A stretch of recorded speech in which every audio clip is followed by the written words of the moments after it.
Bago to, masarap, ha? Curious lang ako. Paano ba kasi yung pagpapalaki ng mga magulang nyo sa inyo, especially ng tatay nyo? Kasi kung mabait kayong ama, ibig sabihin, maganda rin yung pagpapalaki ng tatay nyo sa inyo. Di ba? Well, pinapakain ako ng almusal, tanghalian, taga hapunan. Ganun lang kasimple. Pero hindi. Mas bahala ka na sa buhay. Oo, ang father ko kasi, never ako nakatikim ng dyan. Ng pagkain. Ng palo. Oo. Iba siya eh. Hindi siya ganun. Same, ako din. Yung dad ko kasi. Never akong nakatikim ng mura, palo, ganyan. Wala.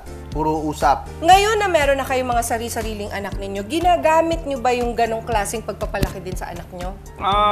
Ako sa akin na-apply ko kasi minsan may pagkakataon na talagang nagagalit ako. Meron kasing time na alam ng mga anak ko, nagalit na talaga ako. Oo. Every time naman na magkakasama kami, alam mo yung mga anak ko parang mga kapatid ko lang. Kasi Hindi ang ba aga ko mahirap? nag-asawa. Paano yun? Like, especially for you. Kasi ikaw, meron ka pang mga ibang, minsan kontrabida ka sa mga, actually, madalas, no? Ito kasi, nakikita ka sa TV. I'm sure napapanood ka ng mga anak mo. Komedyante ka, nagpapatawa, kino-contort mo yung mukha mo at lahat ng tao natatawa sa'yo. Paano sila? Paano kanila siseryosohin? Yun na nga. Pero yun nga sabi ko na alam nila na yung oras na galit na ako yung siguro sa tono ng boses ko. Tsaka sa bahay, pag alam nilang serious na ako sa pakikipag-usap sa kanila, alam nila yon. Pero madalas kasi masaya lang kami. Masaya lang. Oo, makulit kasi yung mga anak ko, makulit din ako. Salamat, Inday. 4. 4 na eh, no? Ilang babae bang ilang lalaki? 3 lalaki and the youngest is girl. Humabol. Sa isang asawa lang naman to, no? Sa isa lang.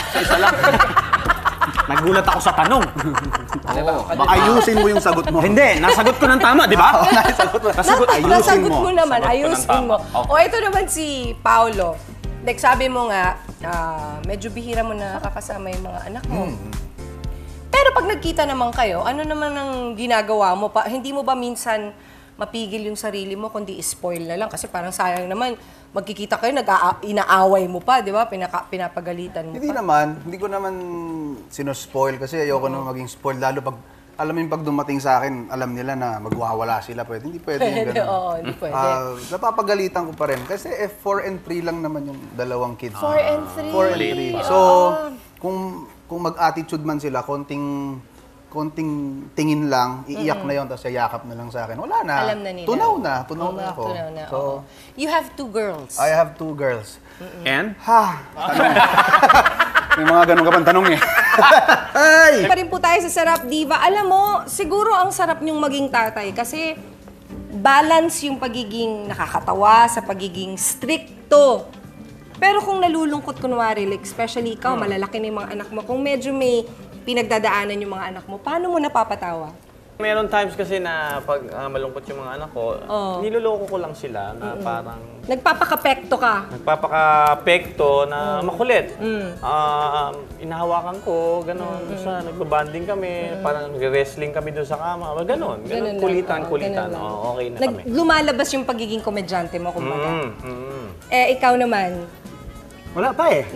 Hindi pa sila nalulungkot eh. Hindi pa ganun. Mag-make face ka lang, masaya na sila Masaya na sila eh, no? Yun ang masarap pag age. maliit eh, di ba? Mga bata, sobrang loving pa nila. Pag malungkot sila, madaling pasayahin. Andali.